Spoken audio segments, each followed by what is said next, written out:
welcome back to another episode of Encut, and welcome back especially to another movie review. I know we've been a little bit absent. It tends to happen every now and again. We're just really inconsistent sometimes. But mind us not. If you follow us on YouTube, you'll see that we've been trying to post there a lot because we're kind of being caught up and we're a bit behind with those videos. So that's pretty much what we've been doing. Mm-hmm. But we're back stronger than ever. How you doing, Caitlin? I'm holding on. Yeah. It's a lot trying to catch up on stuff and making your own deadlines, but I think we're doing pretty good in this post-grad life that we're living now. I will agree. Mm-hmm. So what movie are we reviewing today? We are reviewing Haunted Mansion by Disney. Mm-hmm. This technically came out in July, but we can still talk about it because it is still spooky season. It's pretty fitting. Mm-hmm. Do you have a fly? Ooh. I knew I heard something. That wasn't the squeaking noise that I heard earlier. Anyways. We watched Hell House yesterday. Mind you, that was going to be for our later episode that you'll hear in a couple of days, actually, on Halloween. So yes, a special Halloween episode. Should we say some of that about that really quick? You can advertise about it, but don't spoil anything. Yeah, so on Halloween Day, we're going to be coming out with a special Halloween episode. I guess now you know the Hell House will be part of it. Mm-hmm. But why? And if you want to know more, tune in on Halloween and make sure that you give us a follow so you know when we post. Yep. But yeah, Haunted Mansion. We watched this movie, in September? Something like that? No, we watched it in July. July? Yes. Why would that movie come out in July? That is crazy. A fantastic question. That's why I don't mind that we waited this long to talk about it because it should have come out in October. It should have. For all intents and purposes, it came out in October. Mm-hmm. Yeah, I mean it's available to stream on Disney Plus. Yeah, in October, now it is, so you can watch it from your home. Mm-hmm. And I mean, if you know anything about Haunted Mansion, I believe the original was the ride at Disney World. Disneyland. I don't know. Disneyland? It's at Disney. It was a ride at Disney that then was turned into a movie, but not based on the ride. They just came out with a movie that we all know. Was it with Eddie Murphy? Eddie Murphy, yep. Yeah. There was also a Muppet version that was more closely related to the ride itself. Okay, I have not seen the Muppet one. I've seen the Eddie Murphy, obviously. Mm-hmm. Classic. But again, that was not based on the ride, so they came out with this new movie. That's more closely related to the ride. Yeah, I believe it's actually based on the ride. Mind you, we've never been to the ride, so I have no idea what that even means. Like, how do you base a movie on a roller coaster? I guess there's a story that's you go through the Haunted Mansion, you learn more about it and its inhabitants. This is, I guess, more closely related. At least uses the same characters that's on the ride for what I've seen. As far as I can tell, yeah. Yeah. Mm-hmm. Jared Leto. Ain't that a thing? Yeah. There's quite a few people in the cast. Jared Leto, Tiffany Haddish, Owen Wilson, Danny DeVito. Mm-hmm. Those are all pretty big names. I love Owen Wilson. We also have Rosario Dawson and Lakeith Stanfield as our main two people. Mm-hmm. They were really great. I liked learning a lot about them. The whole movie is basically, as it says here on Google, a woman and her son enlist a motley crew of so-called supernatural experts to help rid their home of supernatural squatters. AKA That's Rosario Dawson and her son moved into the Haunted Mansion, were freaked out, but then couldn't leave. So they hired people to help them get rid of the poltergeists that live there so that they could be free of them and also be able to leave the house. Because I guess once you enter into the house, you cannot leave. The spirits are now attached to you. Yeah, it's pretty much like if you leave the house, you're going to be haunted. Exactly. Forever. So by a you might spirit. As well stay there. But of course, there's more actually happening inside the house. That's where Jared Leto's character comes in. We never actually see Jared Leto's face because he's playing one of the ghosts. Yeah, and even then, you could have told me it was literally any other person. Yeah, and I would have just said, okay, yeah, that makes sense because you can't even tell it's Jared Leto playing. Like this actually, ghost. when the movie starts, it says Jared Leto as blank ghost. I don't remember the name of the ghost, but it actually tells you which one he is because then you'll be like, Jared Leto, like, what do you mean? Right, exactly. Either way, though, I had a good time watching it. Yeah. It's a Disney movie, so your standards are going to be already a touch bit lower versus like your average horror movie. I wouldn't say lower. I would just say that you're not looking for a horror movie. You're looking for the classic spooky movie. So you're not like, oh, I'm here to be scared. No, you're here to just have a fun spook. Like if you're watching spook. Halloween Town or Hubie Halloween, I don't know. Those kind of like spooky, not scary. Like Halloween, that's why it should have come out in October. Yeah. Because specifically that kind of movie. I don't know if they decided like we'll put it out then so that we could start streaming it in Disney and like on Disney in October or what, but I don't know. This incident makes sense for July. Yeah. Well, I really enjoyed my time with the movie. I'm trying to remember as much as I can of the original Haunted Mansion. And I might... I've seen this movie like 1.5 times, maybe. The new Halloween Town, my goodness. The new Haunted Mansion. And I think I might like it better than the original. It's really difficult to compare them, to be honest, because they're not really the same story, just remade or anything like that. They're completely different storylines. Yeah. But I think I might like it better. Yeah, I think you might like the original or the new one better. Okay, because I think when it came out that they were doing like a Haunted Mansion movie, I immediately again thought of like the Eddie Murphy one. Because that was, I think, an actually scary movie. We were also younger, but I think it was more. In general, it is more scary. It's also more serious of a plot and not anything that I thought Disney would do as far as like scares, themes, and whatnot. Whereas this one, it definitely felt more like we want a horror comedy. Yeah. And more comedy than horror. More like a family classic. Exactly. Whereas like, of course, like the Eddie Murphy one, there was some funny things, but it was very like under the rug compared to all the horror and all the scares and all like the deeper themes. This film, like there are themes of like grief in the afterlife. Yeah, I think it has pretty deep.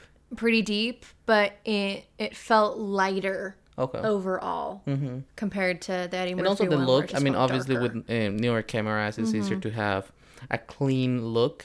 Yeah. So this movie is really clean. This movie is really like vivid with vivid colors. And also you actually get to see the ghosts. I think in the Eddie Murphy one, you didn't really see any like poltergeist or ghosts walking around. You just saw them as like normal people that looked also like freaky, whereas you knew who the ghosts were because they were like these bright blues or greens. Really well done on that side. Moving through the walls and kind of like a funky. And I don't think they cut corners with those because I mean they had a lot of ghosts. Yeah, there was like thousands in that house. And I think it was really well done. The SFX, it didn't look tacky, it didn't look half done. Yeah, definitely. I definitely enjoyed it. I think it was also like super unique following the main character that Lakeith Stanfield plays. He really plays good. Ben. I really liked following his character. He's still struggling with his grief in the terms of like his wife had like passed away, and he feels like regret. He feels he doesn't know if she knew he loved her. Exactly, yeah, because I guess like they had a fight before she died. Yeah.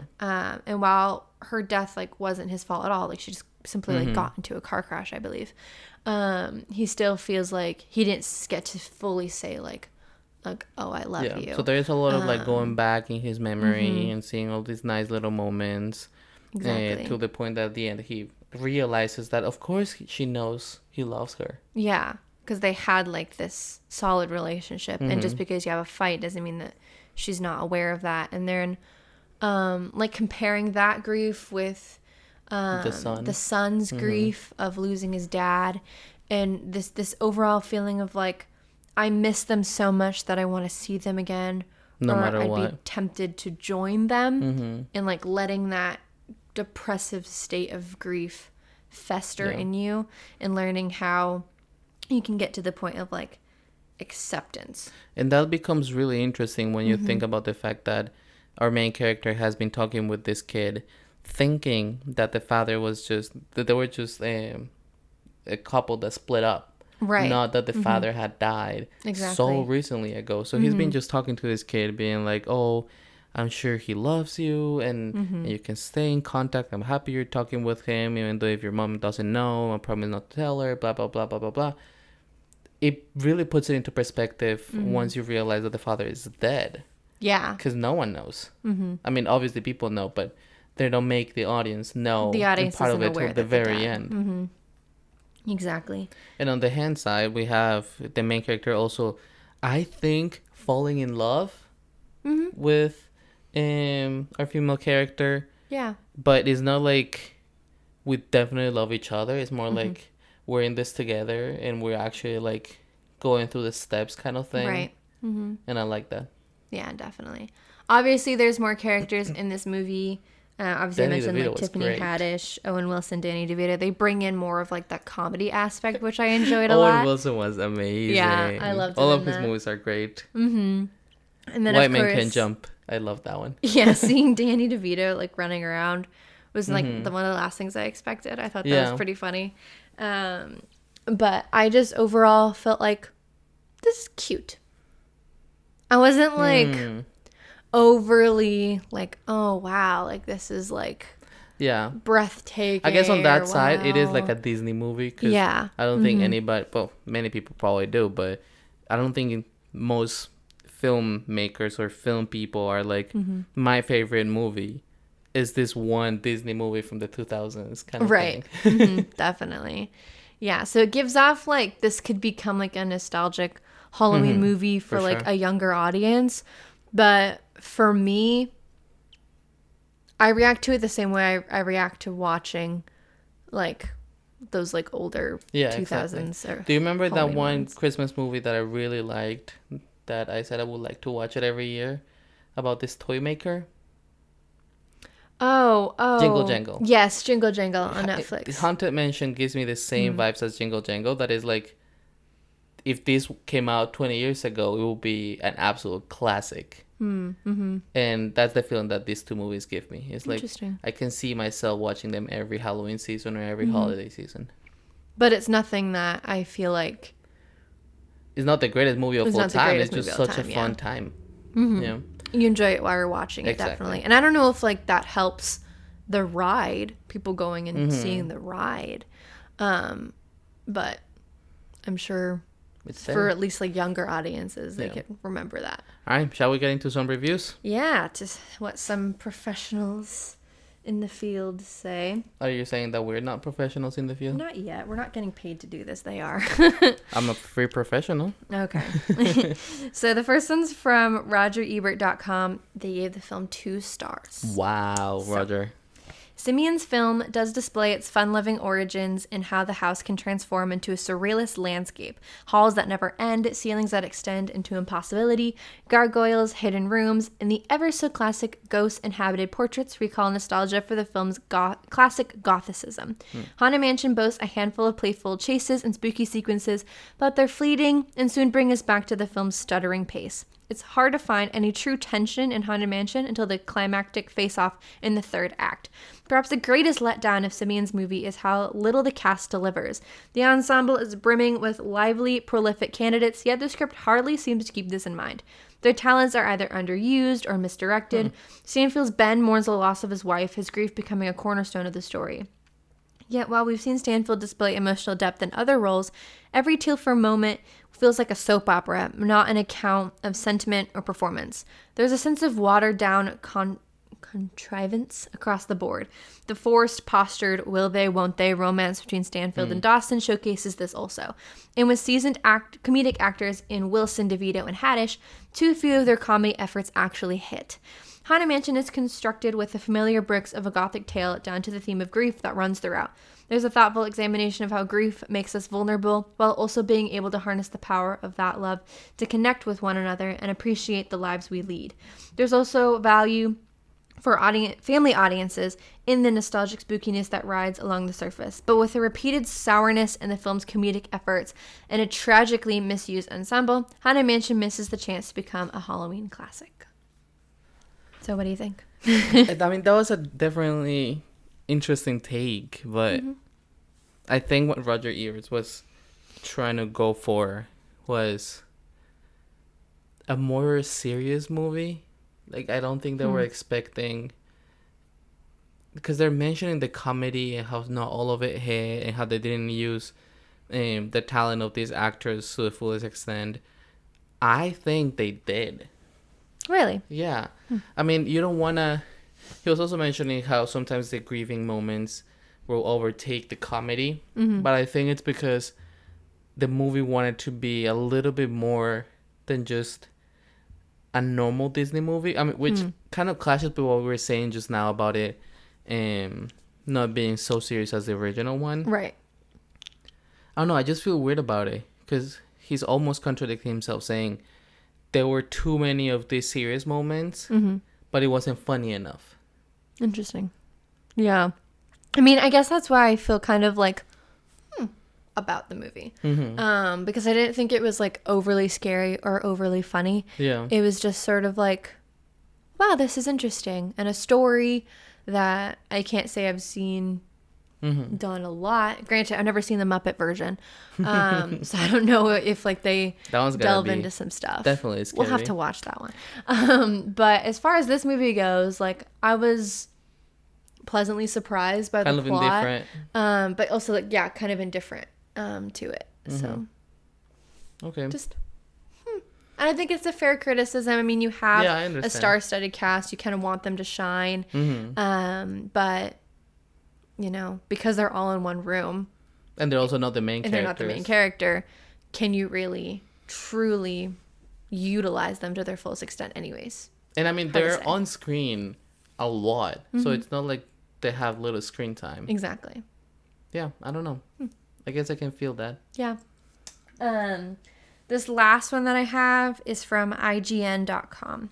Okay. As a film that handles tough conversations about a peaceful, even celebratory afterlife, Haunted Mansion does a tremendous job softening the blow of crushing mortality. Death can be a petrifying concept for any audience, let alone youngsters, but Haunted Mansion handles existential dread and immense grief with the fearlessness of a showstopper like Coco. In the context of storytelling, and without forcing beliefs down anyone's throats, Dippold uses Ben's broken heart as an entry point into discussions that blur the lines between life and death as we perceive. The themes of Haunted Mansion are comforting, like mouthfuls of spicy, savory jambalaya, warming our hungry stomachs. Surprisingly, Haunted Mansion is also scarier than expected for a production based on an all-ages theme park ride. Scary compared to my initial presumption that expected padded and safe horror glimpses to please the Disney faithful who couldn't handle Saturday the 14th, let alone the movies it spoofs. It's not The Conjuring or Poltergeist, but an early bedroom scare involving a hatchet-swinging husband killer whose ghoulish figure disappears and reappears due to a flashlight's beam earns the PG-13 rating.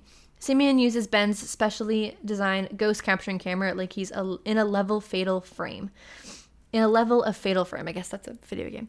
Haunted Mansion takes its gateway horror duties seriously. The verdict? The first attempt at spinning a movie out of the Haunted Mansion was DOA, but Justin Simeon finds new life in the premise.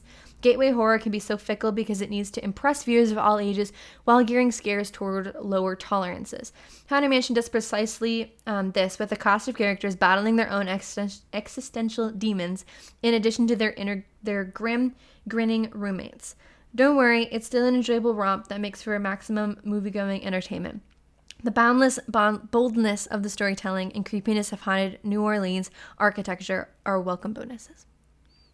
I do like the setting. Yeah. And I think the set itself, I mean, just to that last comment, I think the set itself, the Haunted Mansion itself was really well done. Yeah, they definitely put in a lot of budget on that, as well as in SFX. And the city shots were really beautiful.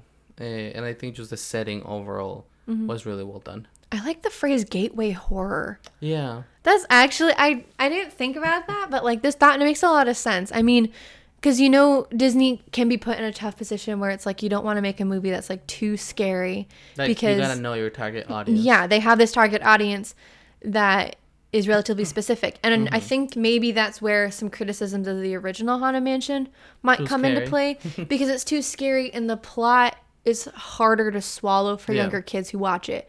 It's only when you're older where you can really grasp kind of what's happening in that Eddie Murphy movie, because the themes are so deep and you kind of need to be older to grasp them. Whereas this movie, grief you can understand from all ages. And the fact that they bring in like this son who's dealing with grief going through it versus like an adult dealing with it, like anybody can understand that.